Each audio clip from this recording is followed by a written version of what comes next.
pea mo tu kololia ke o tua langi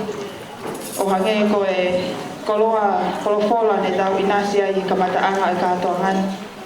ko e kipe papa kololia ke ana to tahape whakamole atu i he kaunoa i he loto whale pea mo e katoanga o e whamiri ni ka koe whakapuna pe i he mawhana ko wingoa ko Sandra Desmare pa mau i he ni ko ngasi pe o ki mau tolu mau kangata maki i he ngawe ofa pe ki he siasi i he siaola pea ko tua pe he hoatani mele happy birthday whafofonga i atu ai tangata i whafkausia pa pe whokon hoa mo e tare kita o siaola mo ki mau tolu mau i he ni ha tala monu i he taulahi ku ke au sia pea o mau whakamalo atu ke te koe ka pe pokasione ko mo wahe mai ho mo tama ke mau ngau i whakata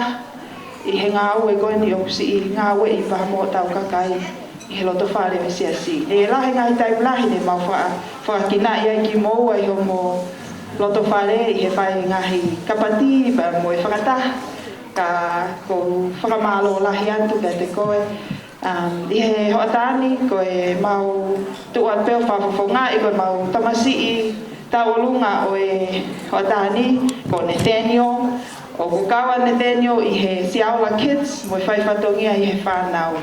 pea ku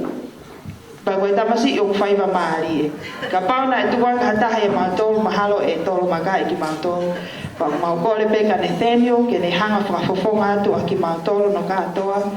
Susan o whalahiat ka te koe ke ilo pe ko ki mautolo pe ki hamau mea mau ko tau ngawe o whakatoa pe kau tok mai e ki no tufa mai ho tau tāwhaki Happy birthday mele o whalahiat ka ki mautolo ka atoa malo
Whamaloa ke hoa ka kauka valet finau pa pehekia Catherine Belmo Sandra Belmo e sia ola he ofa